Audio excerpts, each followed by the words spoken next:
presento al profesor Francisco Marchal. Francisco Marchal, para quienes lo conocen, profesor de la Universidad de Río Grande do Sul, de Brasil, es uno también de nuestros amigos permanentes de la Semana de Estudios Romanos, que por tanto tiempo nos ha acompañado con sus participaciones. Él no está en el programa, no lo ven porque su operación fue un poco ya cuando ya estaba hecho el afiche. Entonces, nos va a presentar una exposición que se vincula con la exposición que hizo ayer el profesor Hugo Francisco Bauzá, titulada Schliemann y Freud, ¿no? Roma y la arqueología ¿no? en el caso de Schliemann. Por tanto, en esta mirada que se complementa con la conferencia del profesor Bauzá, presentamos entonces a Francisco Marchal. Gracias, Paulo Donoso. Buenos días a todos, estudiantes, colegas. Yo participo de esas semanas desde 1998, cuando muchos de ustedes no eran nacidos aún. Tenía relaciones académicas con don Raúl desde 95 y 96 y 2002 estuvo brillando en Brasil como nuestro invitado. Eso me hace pensarme como parte de una familia muy valorosa, porque ese es un encuentro de gran calidad académica y de representatividad máxima. Lo considero hoy uno de los principales en el mundo.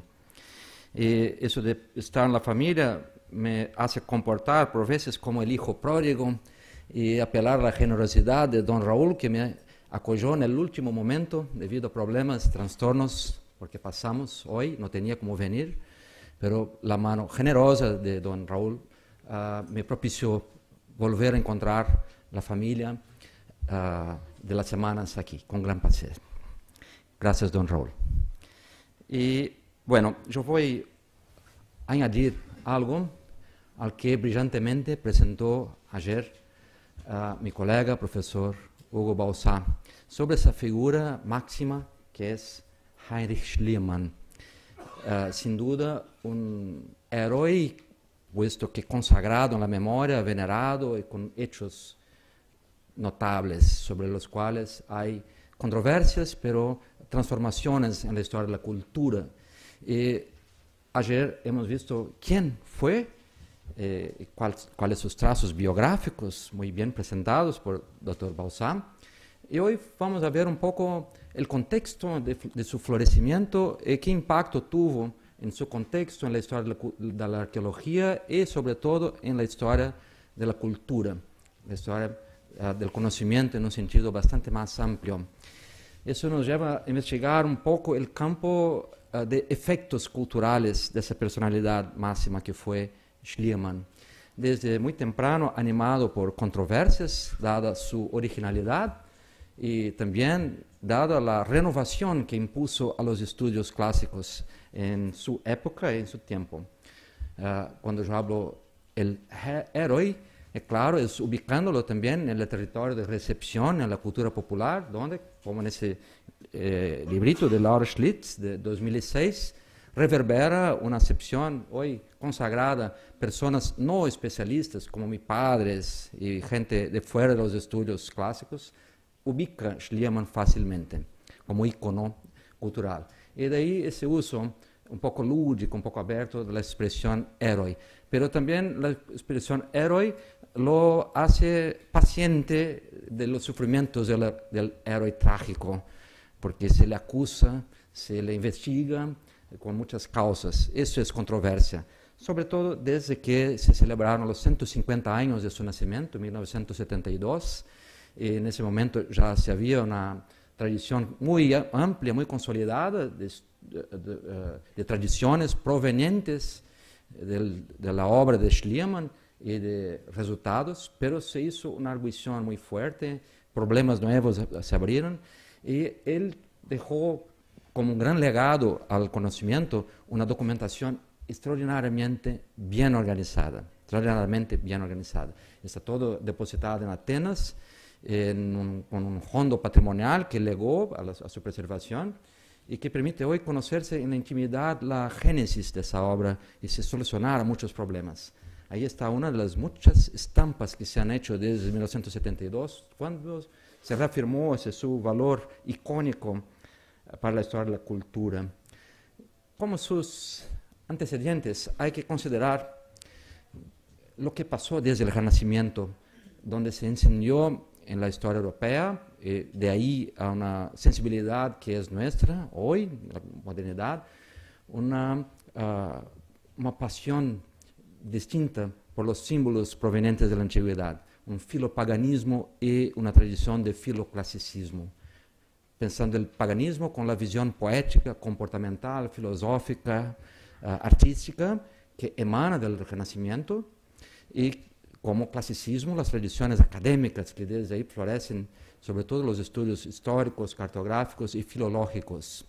Eso se transmitió a la modernidad en los siglos XVI y XVII. El parnasianismo lo ha hecho su tema por la historia de la ópera, la pintura. El parnasianismo y la poética de las ruinas preservó una sensibilidad por ese tema, que encuentra un momento de revolución cuando en el año de 1748 se ubicó un poco por accidente lo que eran las ruinas de Pompeya, que vemos en esa imagen, una paisaje que se tornó desde entonces el epicentro de toda la sensibilidad hacia el pasado arqueológico romano.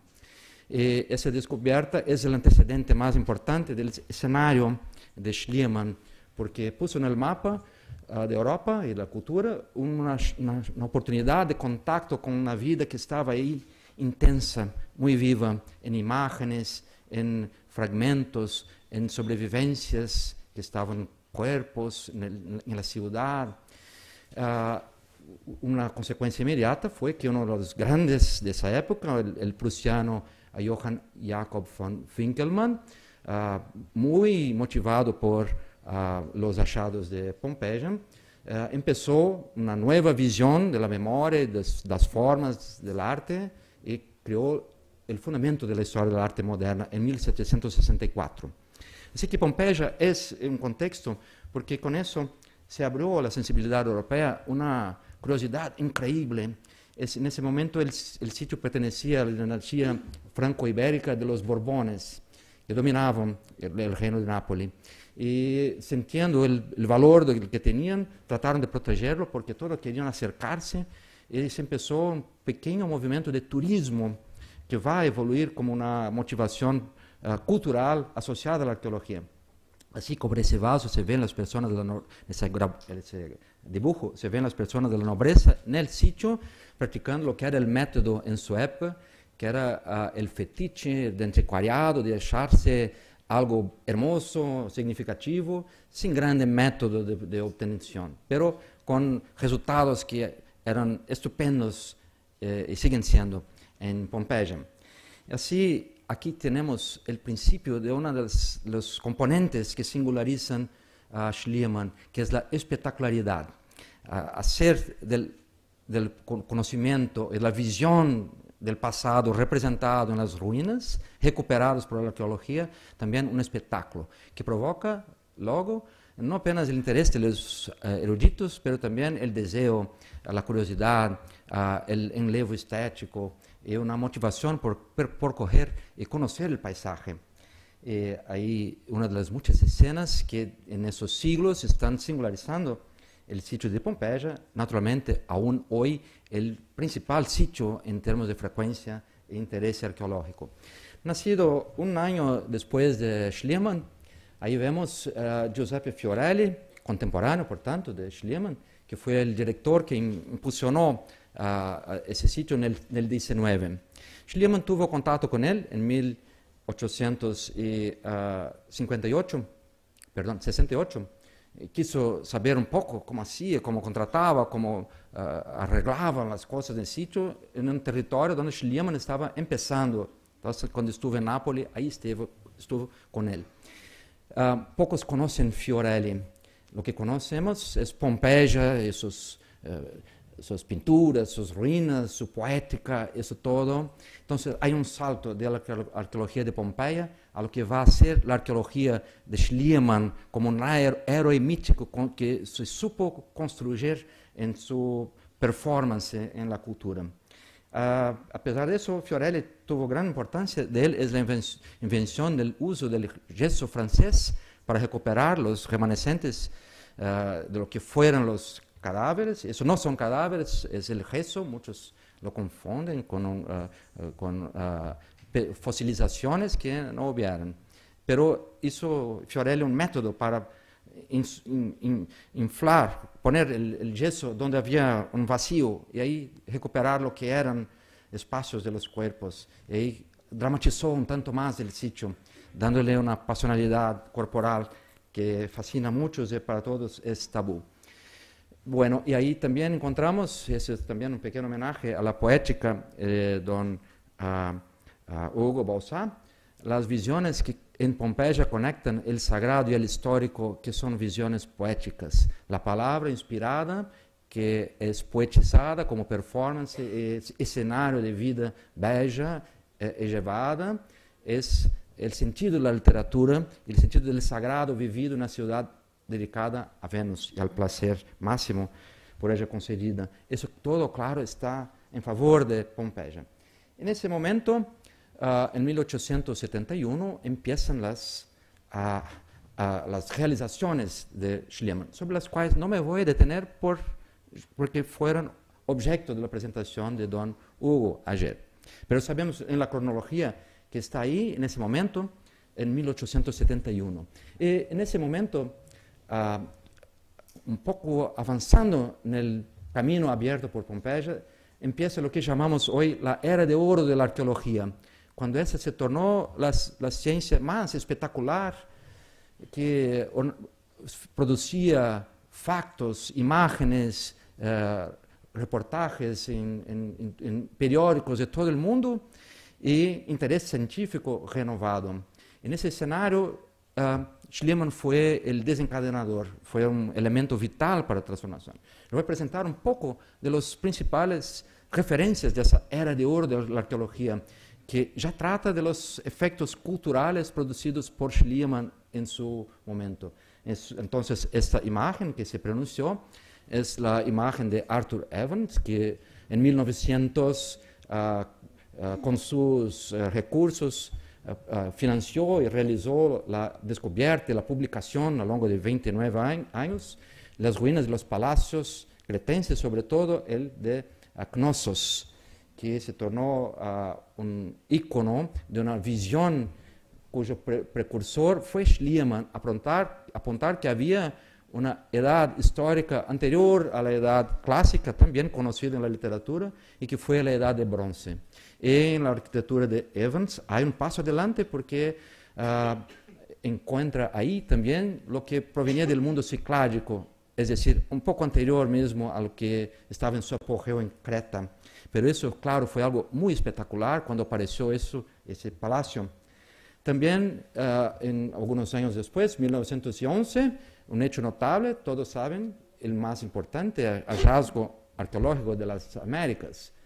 No es bien un hallazgo, lo conocían los peruanos, sabemos, pero ahí estuvo entre comillas, descubridor que se apropió del topos e hizo de él un facto, pero lo hizo utilizando la técnica de espectacularización de Schliemann, sobre la cual ya vamos a ver un poco adelante. Y ahí está el hombre responsable por eso, Hiram Bingham el tercero, que venido de Harvard empezó la exploración y también el saqueo del que ha encontrado ahí en la cultura material, y produjo también un facto muy notable en los años 10, 1911, 12, cuando Machu Picchu, es la estrella de la arqueología.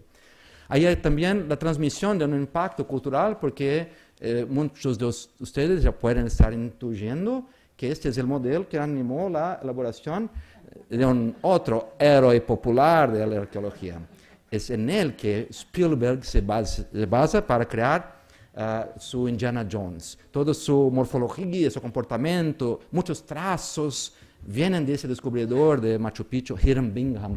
Además, un hombre muy controverso que tuvo sus cuestiones jurídicas muy serias. En un momento avanzado, Spielberg supo conciliar la imagen de Bingham con Indiana Jones y también con el patrono de ese comportamiento. Ahí lo ven en una imagen que quien me hechizó no fue Harrison Ford, pero Sean Connery. Cuando en la búsqueda del arca perdida, Spielberg hace la conexión. Pero cuando Spielberg lo hace, es un genio artístico, ¿no? Sabe cómo manipular los iconos culturales, trabaja con elementos de memoria cultural densos en valor y en poder de comunicación. Y ahí se crea ese mito del arqueólogo aventurero y sabio, y que produce cosas espectaculares con esa acción cinematográfica. Yo mismo, embora no sea ni Harrison Ford, ni Bingham, ni Schliemann, en el tiempo en que hacía arqueología, muchos me llamaban el Indiana Jones, así por la fuerza del imaginario que eso produjo. Es efecto Schliemann, aquí está Sean Connery mirando a una imagen platónica de Schliemann que lo anima. En esa era de oro hay además un otro momento célebre, que cuando Sir Howard Carter descubre la tumba de Tutankamón, que fue un episodio extraordinario, va a ser su centenario en un par de años, en 3 años. Están preparando una serie de eventos importantes. Howard Carter supo espectacularizar las imágenes, produjo efectos, como aquí se ve, la luz es proyectada para dentro de la tumba, y de la tumba, que es oscura, proviene una luz que ilumina el escenario misterioso. Hay un claro oscuro dramatizado de la documentación visual, fotográfica, que él hizo publicar, no en los periódicos científicos, pero en los grandes magazines, Life sobre todo, donde está la documentación. Eso fue tratado en la literatura, en el cinema, en la mística, con la maldición del faraón, y sigue asociada a eso. Es lo que llamamos la recepción cultural de ese asunto, el tema que Holstorff, un arqueólogo británico, estudia extraordinariamente bien. La recepción y el efecto de la arqueología en la cultura popular. El último de los grandes hechos de la era de oro de la arqueología se pasó en la Ur, conducido por Sir Leonard Woolley. Ahí vemos la trinchera donde, cerca del zigurat de Ur, se hizo la descubierta de las tumbas reales de Ur. Son 16 de un conjunto de 1800, poco más, tumbas que han encontrado en gran profundidad. En esas tumbas se han hecho hallazgos extraordinarios. Ahí están trabajando. Su mujer, su esposa y parcera, era quien hacía las interpretaciones más elaboradas y participaba del cotidiano en el sitio, que era Catherine Woolley, Leonard con él, y el gran número de personas que estaban con él.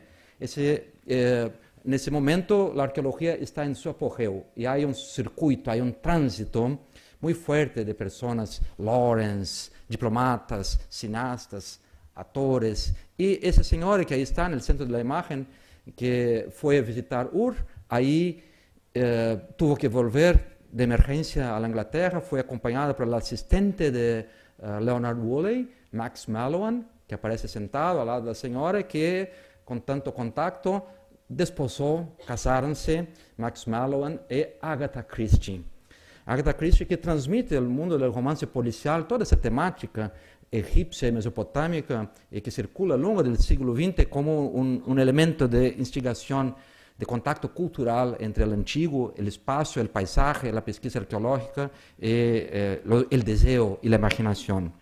De esta ocasión, cumple acordar, procede una de las declaraciones más pintorescas de la historia del anecdotario de la arqueología, cuando un reporter preguntó a Agatha Christie: señora, ¿podría decir cómo es ser la esposa de un arqueólogo que trabaja, que va al campo, que está siempre lleno de polvo? ¿Cómo es ser esposa de un arqueólogo? Él dice: mira, es la mejor cosa en el mundo, porque cuando más vieja te pones, más te ama él. Viene del anecdotario de ese momento. Bueno, y ahí se encontró también en la arqueología los restos de una reina que no está descrita en la literatura, en la crónica mesopotámica, que es la reina Puabi, aquí comunicada en latín al Museo de la Universidad de Pensilvania por Sir Leonard Woolley. Es para la historia de las representaciones femeninas un fato extraordinario, porque había una amnesia de un fato monumental, esta mujer.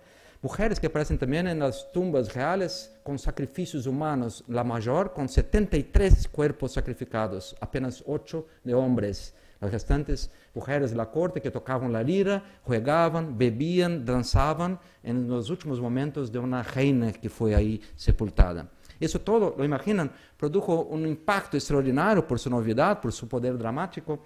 La consolidación parece en esa obra que fue un bestseller de la generación de mis abuelos y de Don Hugo. Perdón, de los abuelos de Don Hugo. Los venerables, sí, los ancestrales. Yo he encontrado ese libro en la biblioteca de mi abuelo, junto con la Odisea. Preferí la Odisea, pero era un súper clásico, traducido traducido para decenas de idiomas, con millones de copias, más de 5 millones de ejemplares. El libro de Carl Seram. Seram es la inversión de Marek, que es el nombre de un oficial de la propaganda nazi que se quiere disimular con un pseudónimo para reconstruir su trayectoria. Y publicó ahí la documentación que es la suma de lo que pasó en esa era de oro de la arqueología. Y en eso todo está como protagonista, como elemento central, el héroe, el hombre que fue atrás de los tesoros y los encontró, que fue Schliemann. Además, Schliemann no era apenas un hombre del espectáculo, produjo un impacto científico muy considerable, muy consistente. Hizo publicaciones con volumosa representación gráfica, con gran poder de información y de novedad. Pero eso contrariaba muchos de los procedimientos de su época, a comenzar de los principios epistemológicos con que sitúa la memoria de Homero. Hasta entonces, como dijo ayer, era un fato de la literatura. Schliemann lo asume como memoria impregnada de espacio, tiempo, historia. Y asume que hay una espacialidad que es una referencia para empezar lo que busca y encuentra. Así que empieza con una otra visión completamente original y que reverte el modo de situarse la percepción de Homero. No es más apenas mito y filología y texto, pero pasa a ser imaginación, paisaje, historia y arqueología. Y con eso publicó en varios idiomas, pero sobre todo en inglés, la representación visual ostensiva. Y en que pese a subsistir una acusación, varias acusaciones hacia Schliemann, de que era ególatra, sí, seguro que era, de que sus métodos eran muy agresivos, de que asociaba, hacía conexiones sin certificación, sin rigor algún. La verdad es que eso todo adquiere un sentido en el modo con que construye ese nuevo escenario del conocimiento arqueológico, no más académico, pero cultural, que es donde él presenta su trabajo, pero simultáneamente con obras que tienen una estructura gráfica permanentemente ampliando la referenciación. Y ahí, en ese punto, Schliemann es muy arguto en tomar lo que es interesante, la herencia cultural que le llega. Por ejemplo, es singular en la representación del paisaje.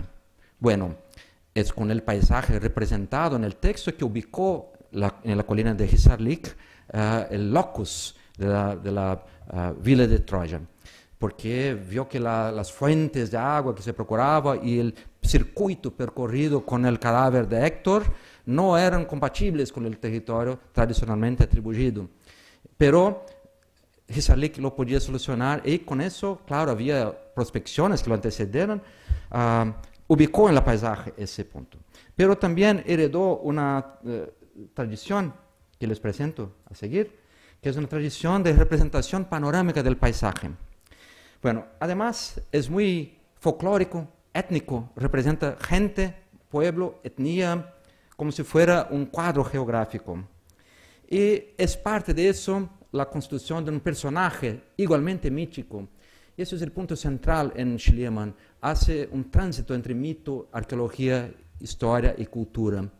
Con bases en el texto, encuentra conexiones que son accesibles, que permiten iconizar, convertir en ícono en la cultura fácilmente lo que encuentra y que hacen propagar las imágenes ahora con la fuerza del mito homérico. Ese es método en Schliemann. Bueno, y con su esposa Sofía encontró una compañía para lo que hacía, pero también un camino de proyección de las imágenes que construían. Sobre todo de la imagen icónica que fue, ayer Hugo lo rememoró un poco, la descubierta del tesoro de Príamo. ¿Qué pasa? ¿Me han descubierto?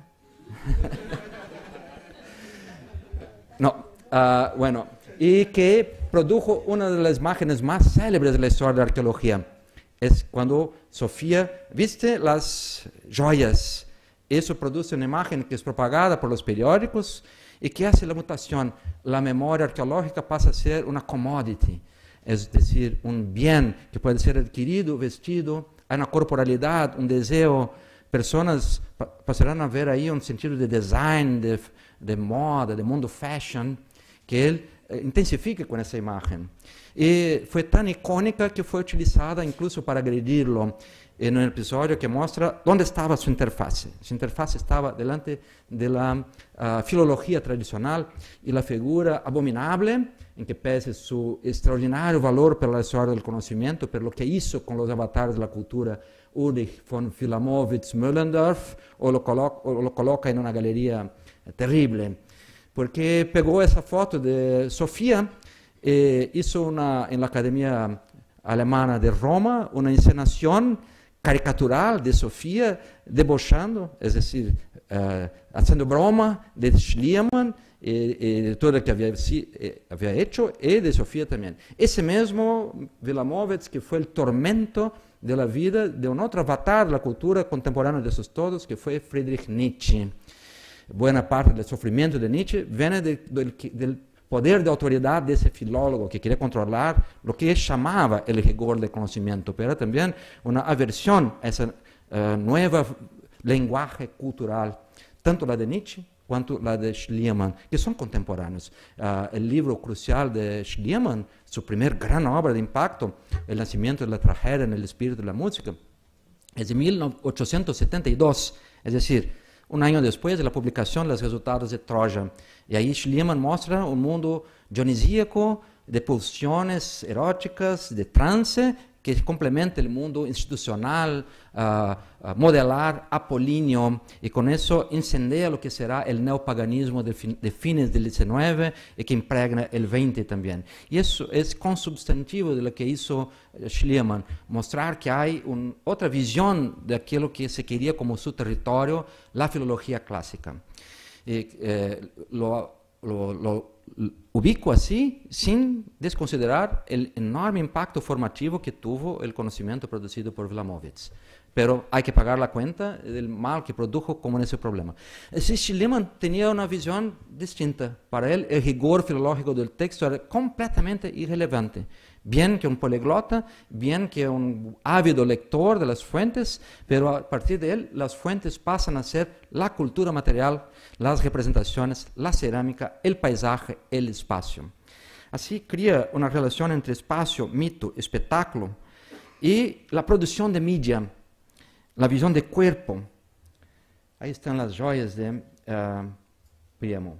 Y de producción de imágenes así, que provocan una inquisición. Ahí están Schliemann y Dörpfel cuando se montaron sobre las ruinas de Micenas y produjeron también un otro icono que hasta hoy circula. Hay un uso de la imagen como sentido de propagación de esa memoria. También un uso muy articulado de los contactos con los periódicos, en especial The Illustrated London News, que era el principal periódico gráfico en Europa en ese momento, y que Schliemann utilizaba para propagar su mensaje culturalmente.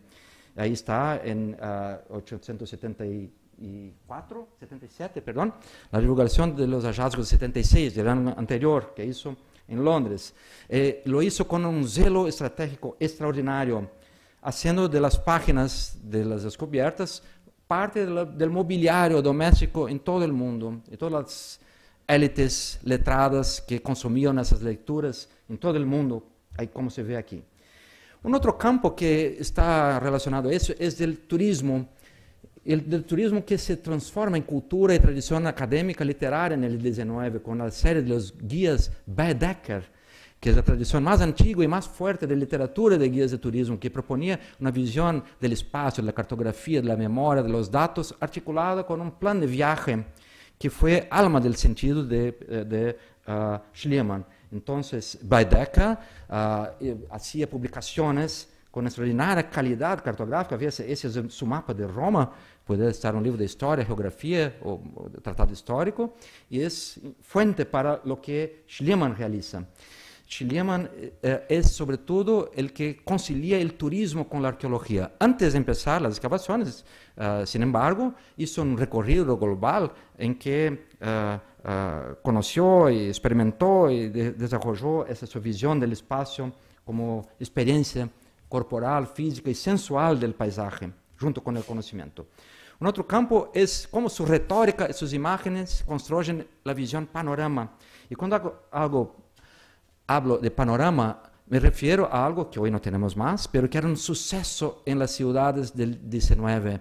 El invento del irlandés Robert Barker, que eran pinturas y después fotografías, lo harán él mismo, panorámicas de las ciudades, de Topoi, de lugares distintos del mundo, que eran presentados en la ciudad como espectáculos. Hizo patente en fines del 18 y se propagaron por toda Europa los panoramas. El panorama era como una omnivision, es decir, hacían un escenario 360 grados donde se ubicaba. Y toda la retórica de Schliemann habla, bueno, mirando hacia el norte vemos eso, mirando hacia el este vemos aquello, mirando hacia el sur, él asume una retórica de panorama a su favor. Bueno, un otro modo de percibirse un poco el impacto de Schliemann, la emisión en la imprensa. Aquí está uno de los portales que se puede utilizar para pesquisa de impacto en imprensa. Hay tres importantes. Yo he traído aquí dos para vermos un poco la publicación. Y lo que nos interesa está aquí, en ese punto, que es una cuantificación de las publicaciones por décadas de la mensaje de Schliemann, de fatos de Schliemann, de reportajes sobre sus hallazgos. Fíjense que de 1850 a 1899 son más de 6.000 notas de imprensa que él ha coleccionado, recorrido y convertido en un archivo. En ese otro sitio, que es la Europeana, que es un banco de datos extraordinario, se lo utiliza mucho para pesquisa cuantitativa. Ahí está eso todo seleccionado y se ve que conforme se desarrolla la pesquisa, su impacto en la prensa se torna un fenómeno extraordinario, máximo. Su apogeo fue en los años 80, 89, cuando efectivamente la difusión de los hallazgos se tornó la prioridad de Schliemann. En su documentación, que está reunida en Atenas, están también identificados y organizados rigurosamente todo ese clipaje, ese registro de imprensa. Bueno, eso lo ven, es muy distinto de publicar en un periódico o en las análisis de la Academia Prusiana de Ciencias, es transformar la arqueología en un bien cultural. Eso todo nos lleva ahora, para la parte final de esta presentación, a la consideración del mejor lector de Schliemann, porque todo ese impacto produjo un entusiasmo por el fondo de experiencias estéticas, espirituales, intelectuales, culturales, que la arqueología producía con visiones del cotidiano, de simbologías que están en los artefactos, de preocupaciones con el espacio, con la vida, con lo que pasó. Retornamos a Pompeya, también muy difundida por todos esos caminos, seguro, para en las sombras del vulcano, en ese escenario, vermos el lector ideal de Schliemann. Y ahora me arrogo utilizar esa categoría de Umberto Eco. ¿Quién es el lector ideal? Es aquel que da el máximo, realiza el máximo posible con el discurso emitido, que es capaz de dar potencia máxima a lo que está contenido en el discurso. Y cuando Eco lo habla, está pensando, claro, no apenas del lector que está presupuesto o informado en el texto, pero aquel que hace potencia del texto. Freud nació en el 1856, tenía por tanto 15 años cuando Schliemann descubre Troya y publica. Y construyó su vida, Freud, como arqueólogo. Es muy conocido de los clasicistas y de los arqueólogos el conjunto de metáforas que hay entre arqueología y psicanálisis. Freud, en verdad, se veía como arqueólogo y trabajaba como arqueólogo en el Kunsthistorisches Museum de Viena, hacía reconocimiento de piezas y además era un coleccionador espléndido. Y supo comprender muy temprano en su trayectoria que lo que visaba con el psicanálisis es lo que hace el arqueólogo. Y se consideraba él un arqueólogo. Es remover poco a poco todas las camadas, en el caso de la mente, lo que oculta, lo que tiene que ser revelado, la intimidad psíquica, los varios niveles de la mente, y que el arqueólogo lo hace sacando lo que oculta los tesoros que están ahí depositados, ocultos, por algún momento hacerse presente. Esa metáfora, que es muy poderosa, es parte de una sensibilidad muy amplia con que Freud se ubicó en el mundo de la arqueología. Su gabinete en Bergatze 19, en Viena, era un verdadero museo. Había aquí una inducción museográfica a la performance, y a la confesión y a la producción de una dramatización psíquica. Vese aquí todos los objetos de colección, las figuras, las imágenes, son composiciones simbólicas dramatizando los acervos arqueológicos antiguos. La principal de las imágenes, la muy célebre Gradiva, que Freud investigó por primero en el romance de Wilhelm Jensen de 1903, pero también el ensayo, que es el más célebre y el primer ensayo de psicanálisis, de análisis literario de psicanálisis de Freud, que es la Gradiva, los sueños y los deseos de amor. Y con ese estudio, claro, la relación de Freud, la psicanálisis, la literatura y el mundo romano se tornó seminal. Es como si estuviera ahí un índice genético de la psicanálisis. Muy más fuerte do que fue en el argumento el mito de Edipo, que aparece en la interpretación de los sueños, una obra de ese momento. Así que hay un mundo que por vía de Pompeya llega al Freud arqueólogo romano. Y además en su biblioteca estaba con gran destaque la obra de Schliemann. Era un adorador de Schliemann, un lector ávido. Y dijo en una carta a su amigo y correspondiente Wilhelm Fliess, el hombre feliz es aquel que realiza en su maturidad los sueños de infancia, como lo hizo Schliemann. Y se refería al que refirió ayer el doctor, el más fresco doctor de la universidad, don Hugo, ayer intitulado doctor honoris causa, cuando leyó el Weltgeschichte für Kinder, el libro del 1828, que Schliemann lo recibió de su padre cuando tenía 7 años, sabemos que tuvo una carga suplementar de Homero. Sí, el libro es de 8. El libro es de 828, en 29 Schliemann lo recibe. Sí. Y que lo predispuso a hacer un proyecto, es decir, eso que ustedes tienen que hacer, ustedes estudiantes, concebir para dónde van, lanzarse, imaginarlo, soñar, trabajar, elaborar, pero con el objeto. Claro, Schliemann lo hace de modo heroico, un heroísmo liberal, se hizo rico y después de rico realizó el sueño. Pero para Freud estaba ahí la tentación realizada de construir un encuentro entre infancia, sueño, las rupturas y conexiones de la infancia y el resultado que Schliemann realizó. Por eso estaba en la literatura de Freud, en la mesa de Freud, una prioridad para Schliemann, que aparece en su literatura. Bueno, además en su biblioteca había muchos libros. Es facto que era un poco difícil llegar a los libros porque estaban por detrás de las imágenes, que son más importantes para Freud. Dialogaba con las imágenes, hablaba, las conducía a su texto, ¿no? Pero ahí vemos un poco del que estaba en la biblioteca de Freud antes de sus viajes a Roma, que son muy importantes. Estaban, sobre todo, visiones topográficas, visiones en que estudiaba el espacio de Roma. Porque antes de irse, en 1901, su primer viaje, hizo un largo preparativo de estudios. En eso, además de lo que ya sabía de la cultura, de los mitos, de la literatura, quiso llegar a lo que había planteado Schliemann, una visión de la intensidad mnemónica del espacio, del espacio significativo de la topografía de Roma, que Freud hizo parte de un mundo de inquisiciones sobre la memoria y la identidad. Y entonces ves ahí no apenas el clásico de Mommsen, historia de Roma, pero la topografía de Roma, los obeliscos egipcios de Roma, un compendio geográfico de Roma, de Trossmann y Simons, en ediciones recientes, lo que hace ver que para él había un plan de establecer un espacio de memoria en Roma. Ese es el significativo de la experiencia de Freud. Cuando va, y aquí está una pequeña cronología de sus 7 viajes.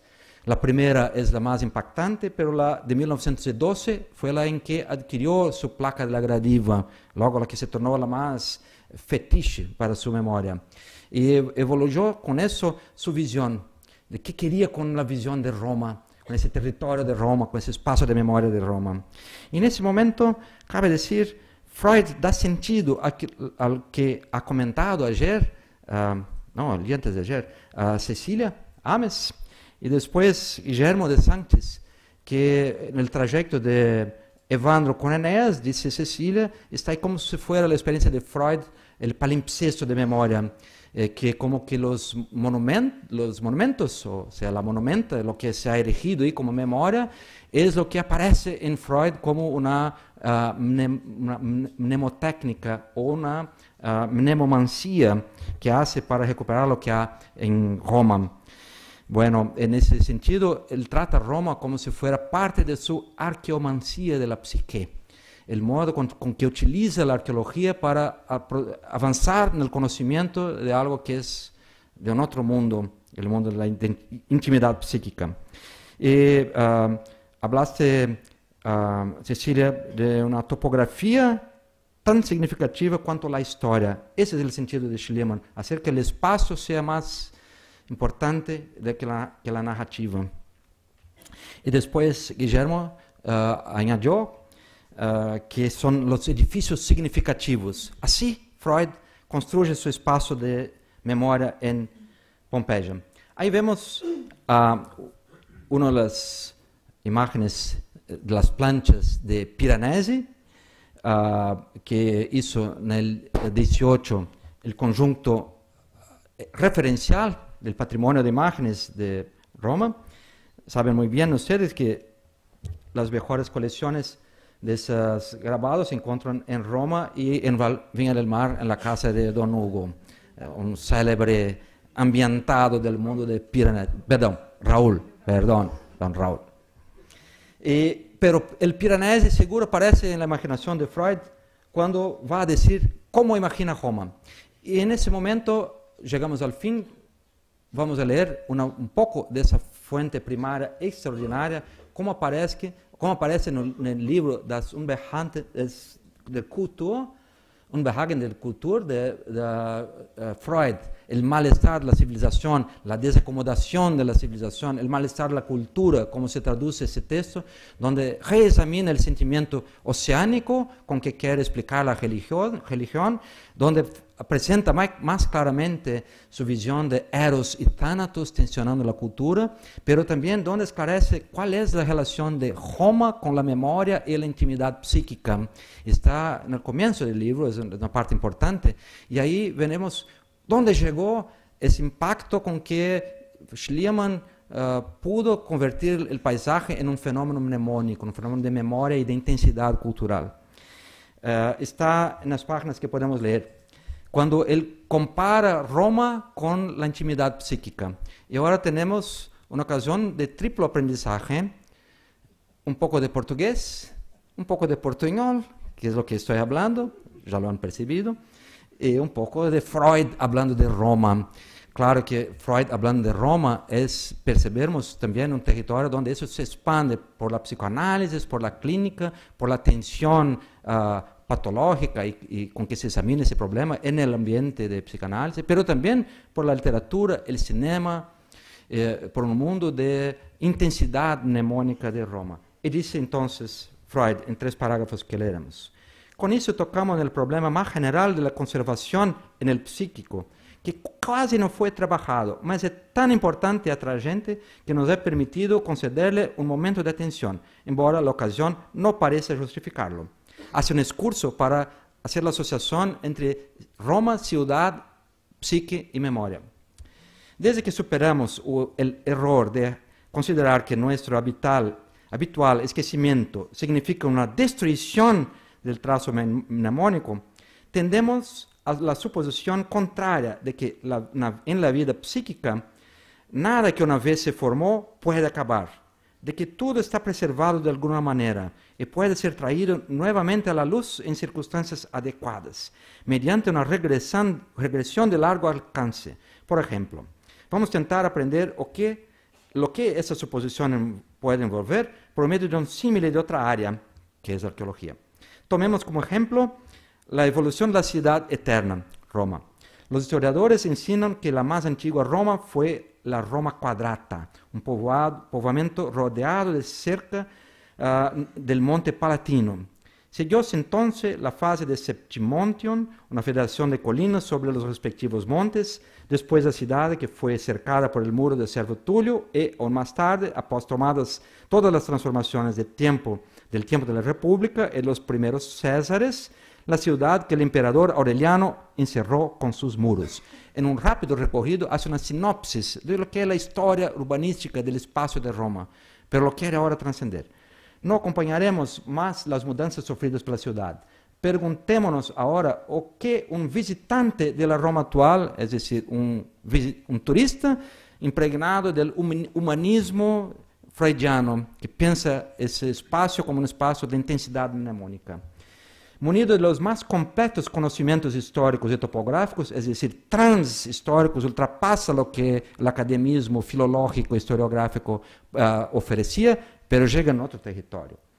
Aún encontrará de esos viejos estagios, y situando algunas brechas, verá el muro de Aureliano casi intacto. En ciertos lugares encontrará 3 pasajes del muro de Servio, trazidos a luz por excavaciones. Si tuviera suficiente información, más lo que la presente arqueología, podrá tal vez diseñar en el mapa de la ciudad todo el trazado de ese muro o contorno de Roma Quadrata. De las construcciones que un día ocupaban esa moldura, él encontrará, cuando muchos vestigios, pues ellas no más existen. El mejor conocimiento de la Roma republicana le permitiría, en el máximo, indicar dónde se localizan el templo y los edificios públicos de época. Bueno, es decir, que ahora el turismo en Roma se sirve de óculos tridimensionales, de capacetes tridimensionales, así que se ve la Roma republicana, se ve la Roma imperial más real del mundo donde estamos. Eso no conoció Freud. En estos lugares hay ruinas actualmente, no de las construcciones mismas, porém, y sí de restauraciones de épocas posteriores, hechas após incendios y destrucciones. No es preciso decir que esos residuos todos de la Roma antigua se hallan dispersos en el enmarañado de una metrópole surgida en los últimos siglos, a partir de la Renacencia. Seguramente, aún mucha cosa antigua se encuentra enterrada en el suelo de la ciudad o sobre las construcciones modernas. Es así que para no se preserva el pasado en sitios históricos como Roma. Para concluir, hacemos ahora a fantástica suposición de que Roma no sea una morada humana, mas una entidad psíquica, como un pasado igualmente longo y rico, en la cual veio a existir, lo que veio a existir llegó a perecer, en la cual, juntamente con la última fase de desenvolvimiento, todas las anteriores continúan a vivir. Isso significa que en Roma los palacios de los Césares y los Septimonium de Sétimo Severo ainda se erguem sobre el Palatino, que el castillo de Sant'Angelo aún muestra que en sus ameias las belas estatuas que adornaban hasta la invasión de los godos, etc. Bueno, y por eso entonces define que la construcción de los varios niveles de la memoria de la entidad psíquica y bien el deseo psicoanalítico de operar sobre las ruinas, de llegar a lo que fue recalcado como una destrucción por los varios conflictos que significan la elaboración de la personalidad, que esto es tal cual el mapa de Roma, con la diferencia de que en Roma está una presencia física, hay un trato de permanencia, de sensorialidad distinto, y en la psicanálisis hay un desafío que es por la palabra llegar a ese tesoro de poder mnemónico que está en la intimidad. Bueno, habría más a decir, pero seguramente hay aquí suficiente para perceber dónde llegó la memoria de Schliemann, no apenas a producir la revolución que impulsionó la arqueología en su era de oro, y desde entonces a todas las realizaciones que siguen operando sobre el legado espectacular, pero científico y cultural de Schliemann, pero también un territorio en que se tornó un patrimonio especulativo, imaginativo.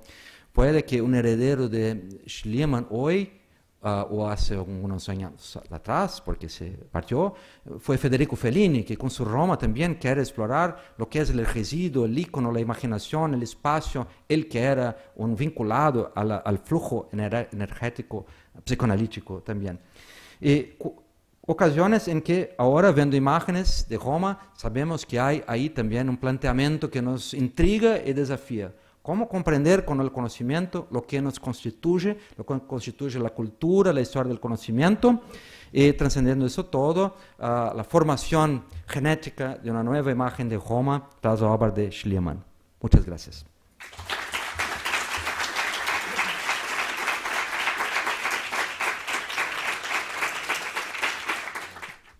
Excelente, profesor. Quiero hacer una consulta. Freud no escribió sobre la Creta minoica, porque ese mundo de Creta aparentemente, ese mundo descubierto, aparentemente revelaba un mundo más libre de inhibiciones, diríamos.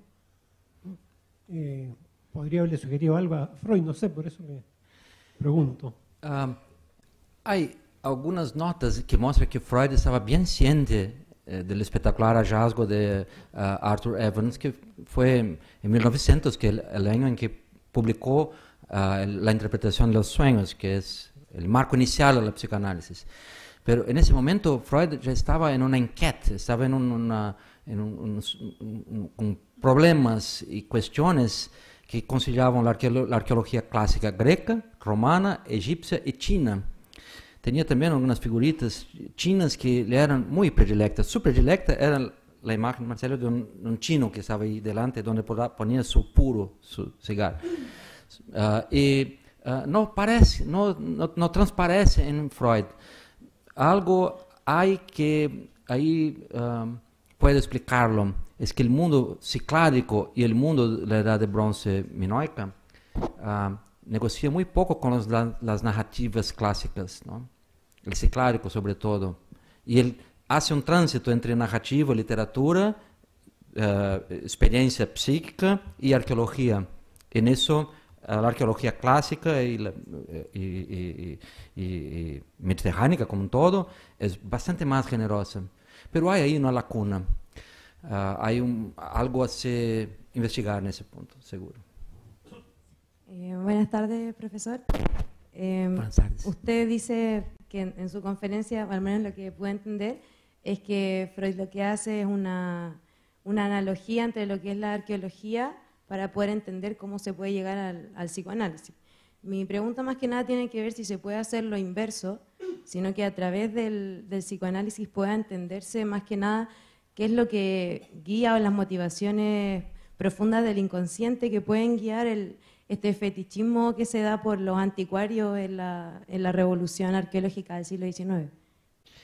Bueno, gracias por su cuestión, muy instigante, porque estamos en una época donde buscamos el transdisciplinario. ¿Qué hizo, sin saberlo, Schliemann?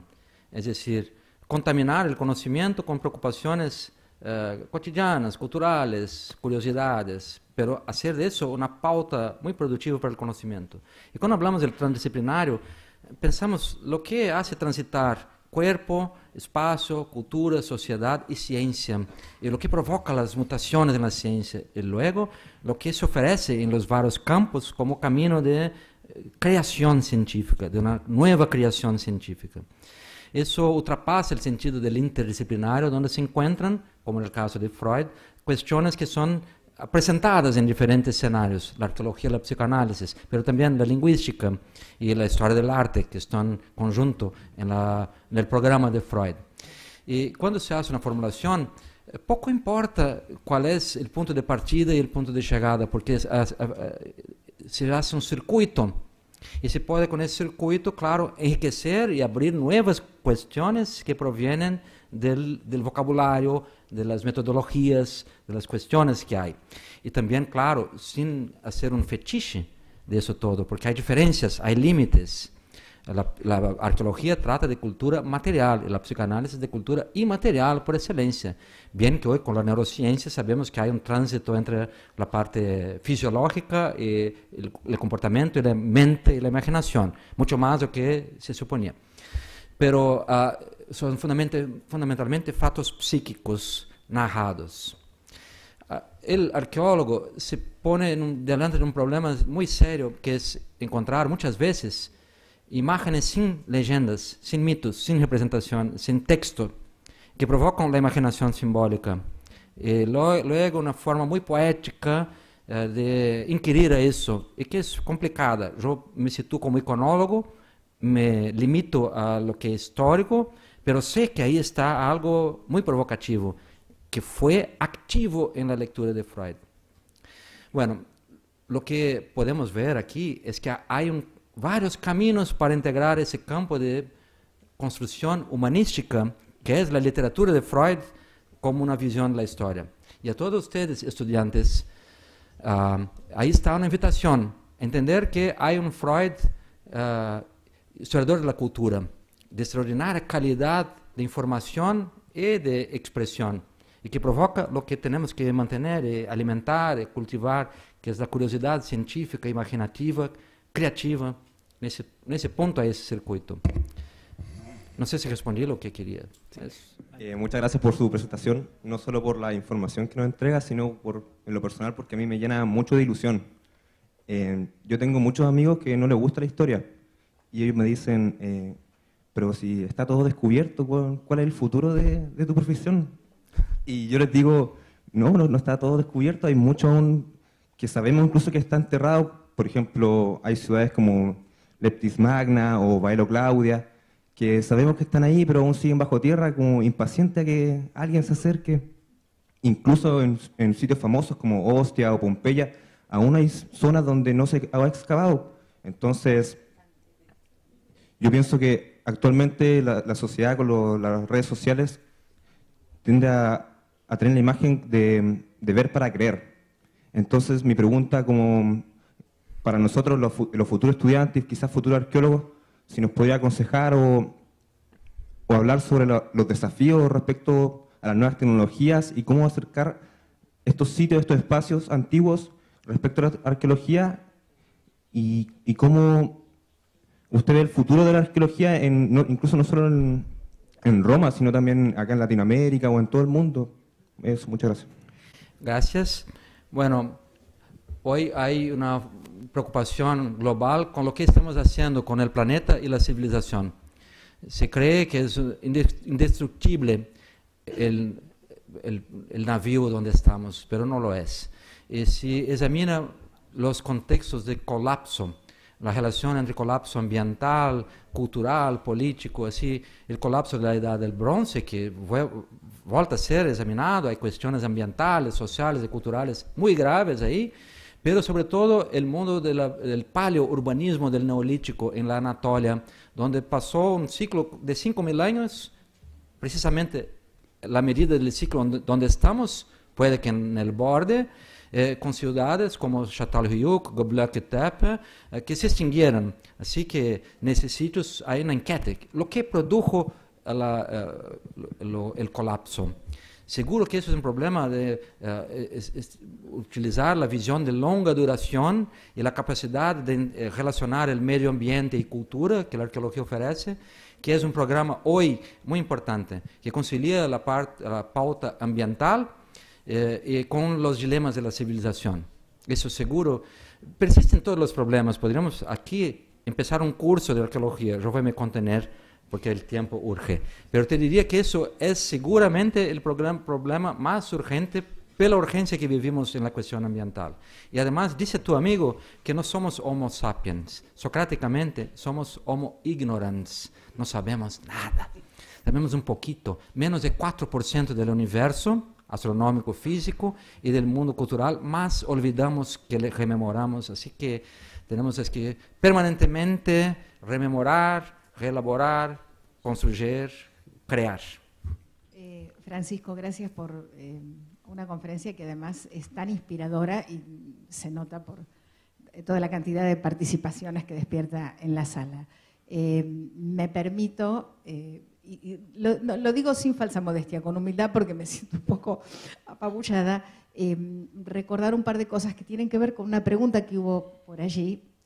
Por supuesto, el recuerdo no es exacto, pero sí el viaje o alguno de los viajes de Freud a Grecia, porque en este diálogo con la ruina y con el pasado y con la arqueología, Freud también practicó el autoanálisis y ese momento donde él se está negando lo que más le importa, que es ir a Atenas a ver el Partenón, y se analiza a sí mismo, Sí.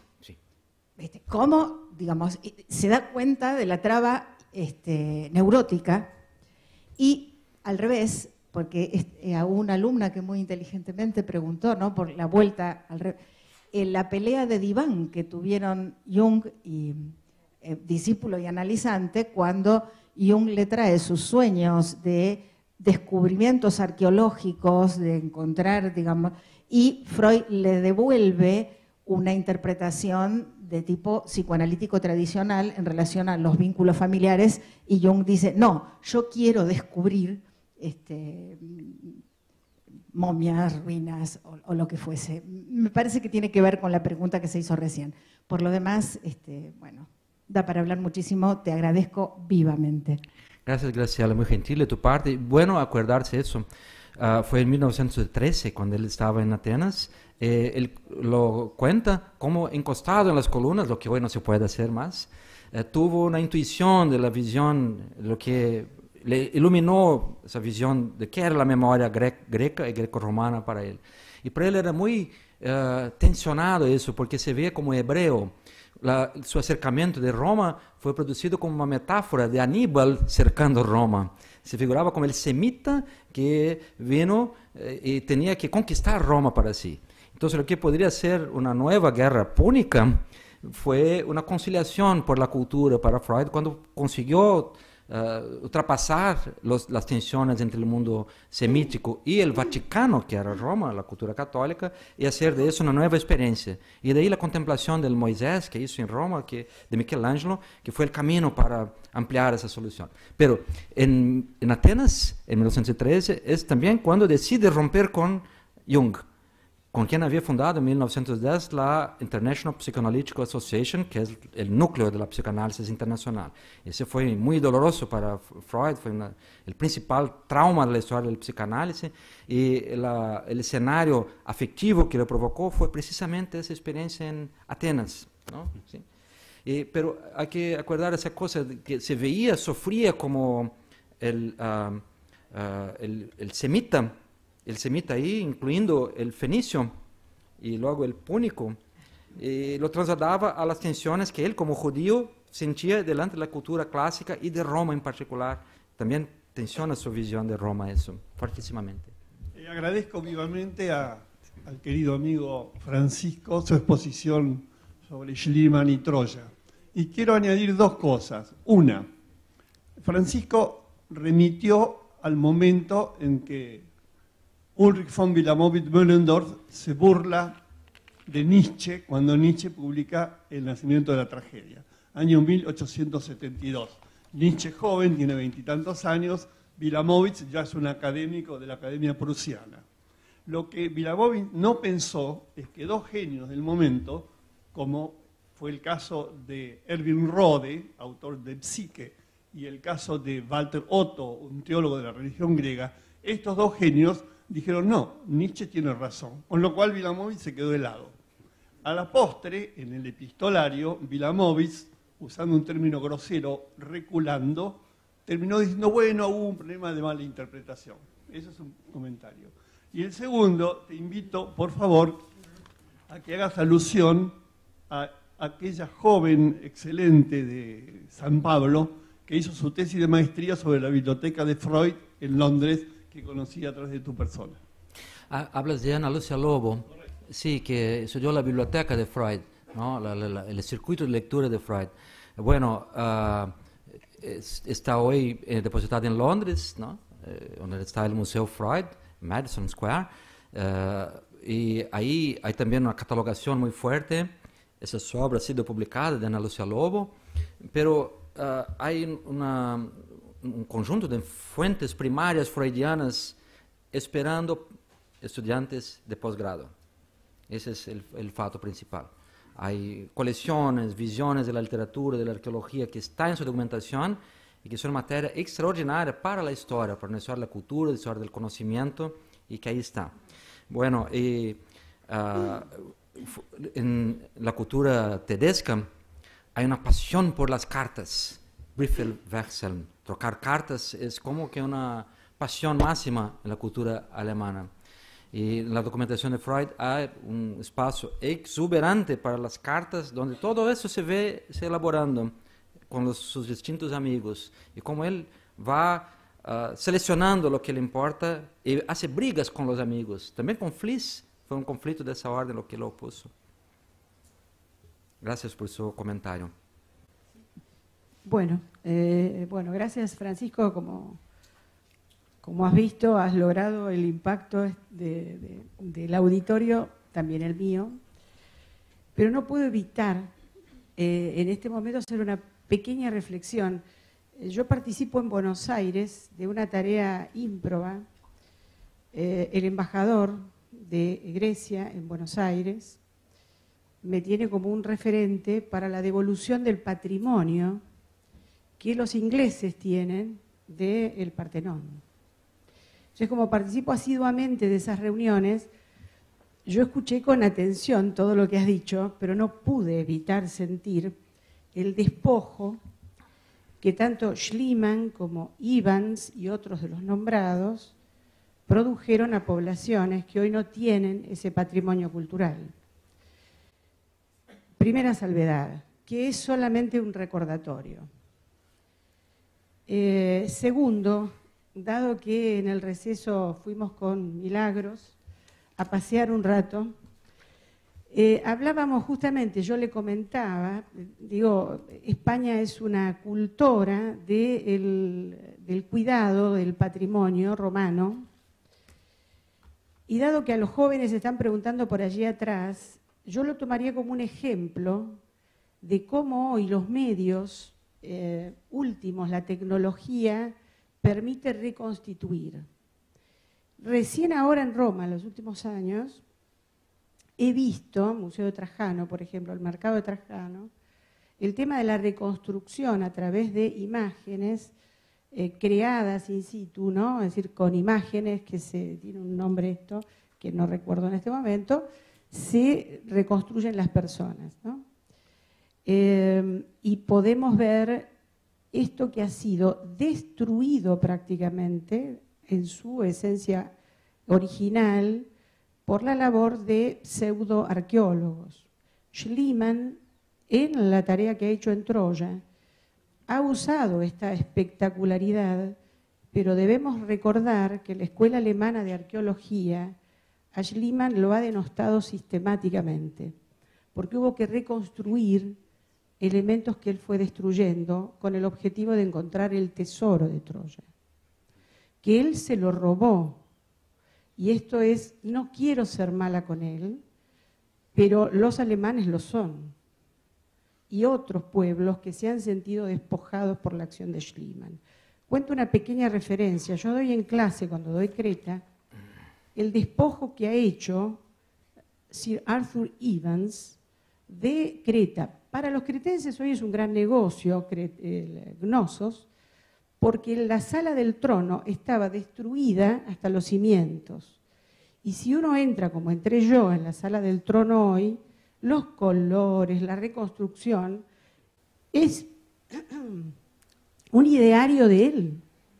Entonces, ¿dónde estuvo esa realidad? Entonces, los arqueólogos, yo soy historiadora, no soy arqueóloga, los arqueólogos suelen ver esto que se hizo como una forma de destrucción de patrimonio. Así que en honor a ellos van mis palabras. ¿Sí? Nada más que esto. Lo tuyo ha sido espectacular, Francisco, todo este paseo que has hecho por la obra, que quizá hoy la arqueología debería hacer cuidado y publicidad, pero no lo está haciendo. Seguramente por eso nos faltan fondos. Muchas gracias, Graciela. Muy gentil de tu parte ampliar la preocupación por las cuestiones patrimoniales. Compre decir que esa visión, que es más que viajar, es hacer el turismo, es comprender la dimensión cultural del espacio. Lo anteceden a Schliemann también Goethe con su viaje de Italia y Byron.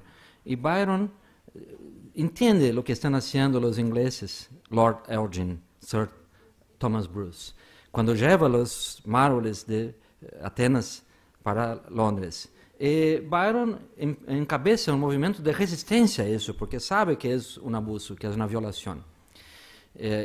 Claro, se abrió ahí la principal contestación patrimonial, pero no son los objetos, son los símbolos, son las cuestiones identitarias. Lo que falta de un pedazo de la identidad que es ahí sacada, y perturbada, y tumultuada. Yo veo cómo sufren las naciones con ese sentimiento de pérdida. Sentimiento de pérdida que no es apenas tener un fetiche para el turismo de museos, para la realización chauvinista nacional, de ser el propietario de su pasado, pero sobre todo de cuánto hay un dolor por la pérdida de eso que fue, en otras circunstancias, saqueado. Pero eso es una historia que viene de conquista y cultura. Roma fue hecha de eso, el Egipto se fue trasladado en parte a Roma muy temprano, después los templos griegos fueron saqueados de toda manera. Hay una historia del saqueo y las rupturas identitarias, que ahora se reconstruye. Sabes bien que desde la Carta de Venecia, 1964, hay una otra base para el trato patrimonial, que no se puede más hacer lo que se hizo en el pasado. Y creo que la reconstrucción significa también recolocar esos bienes culturales y su poder de imaginación como símbolos, como parte de la autoría nacional. Eso digo a ustedes que están en Buenos Aires con nuestro Abaporú. Bueno, una última pregunta, profesor De Santis. No fue saqueado, fue comprado, pero que el Abaporú esté en Buenos Aires es como los mármoles del Partenón en Londres. Y fue vendido, sí, totalmente correcto. Y lo emprestaron recientemente. Está en Brasil ahora. Tarsila. Sí, está en el Malva. Uno de los íconos del modernismo brasileño, de Tarsila del Amaral, el Abaporú, ¿se no conocen? Es una obra máxima. Está ahora en Argentina. Qué bien. Ahí vamos a verla en un lugar más civilizado un poco.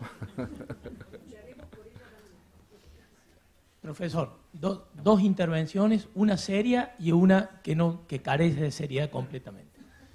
La seria, esta idea de que ver la cultura material, ¿no es cierto?, la visión de, por ejemplo, de los fragmentos del friso del Partenón, suscitan en quien lo ve una imagen que es decodificada culturalmente por lo que uno vive, ¿no es cierto? Eso está clarísimo y allí Freud está muy presente. Me parece que hay un libro que es The Dots, Greeks and the Irrational, que claramente muestra eso, no mencionando a Freud en ningún momento, por supuesto, pero hace justamente esa relación que usted planteaba al final. Quisiera saber su opinión sobre ese punto. Eso es lo serio. Ahora, algo que no tiene nada de serio. Cuando uno no se puede dormir y ve televisión a altas horas de la noche, aparecen todos estos amantes de la idea de los ovnis y trabajan y lo mencionan a Schliemann permanentemente diciendo, porque nosotros no se nos cree que vamos a encontrar, demostrar una verdad. A Schliemann tampoco le creían, ¿no? Es increíble cómo culturalmente por supuesto, un ejemplo totalmente banal, pero el impacto de aquel que, sin ser un académico, profesional, como decía la profesora, capaz de, digamos, de realizar grandes descubrimientos, aún destruyendo también, como en otras intenciones, digamos, en otras áreas, sigue siendo un cierto ícono. Sí, claro, esos esotéricos de la History Channel hacen un daño terrible en clase. Hay que tomar un buen tiempo para explicar cómo fueron construidas las pirámides, cómo ha sido hecho Delfos. Hay que explicar la cultura material, lo que fue la progresión geométrica de la riqueza, la sociedad agraria que generó ese poder, todo. Eso todo que lo hacemos es como antídoto para lo que hace con mucho más poder el History Channel. Terrible fuerza extraterrestre que enfrentamos ahí. En cuanto a Dodds, sin duda que es una obra máxima, ¿no? Eric Robertson Dodds, que viene de una escuela que tiene raíces en Nietzsche. Y en Nietzsche él encuentra ahora un otro camino para ver que la mántica, la codificación del irracional como cultura es constitutiva, es extraordinaria, está por detrás de la medicina, todo lo que tenía un valor pragmático también. Dodds era muy amigo de Winston Auden, que en su juventud era un freudiano, se hacía pasar por psicoanalítico en Oxford, pero en fines de los años 30 abandona Freud e inicia un otro capítulo de su visión de la psicología, un poco más junguiano. Y eso contaminó un poco el circuito de Auden, especialmente de Dodds. Lémbrate que el premio Pulitzer de Auden, The Age of Anxiety, es precisamente el nombre de un libro de 1967 de Dodds, donde examina las tensiones culturales, ¿no? En la antigüedad tardía, pero toma el tema del poema de 1948 de Auden. Y ahí parece que una intención que predomina en los años 60 y 70 de seguir otros caminos de la psicoanálisis. El psicoanálisis clínico, lo sabemos, por el camino de Lacan sobre todo, ¿no? Y el psicoanálisis cultural, el junguiano. Así que hay hoy un renacimiento de la cultura freudiana por el poder de información que hay ahí, pero hubo una crisis en los años 50 y 60. Y creo que ella aparece también en Dodds. El golpe fatal lo dio Vernant en el famoso texto Edipo avant le complexe, donde muestra que Edipo tenía todo menos el complexo de Edipo, para contener un abuso de hiperinterpretación edipiana de la historia de la cultura. Pero eso estaba en ese contexto en que Freud era muy atacado. Eso es parte de la historia de la psicoanálisis en los 60, ¿no? 50 y 60, por ahí, me parece. Bien, hoy hemos tenido una mañana excepcional con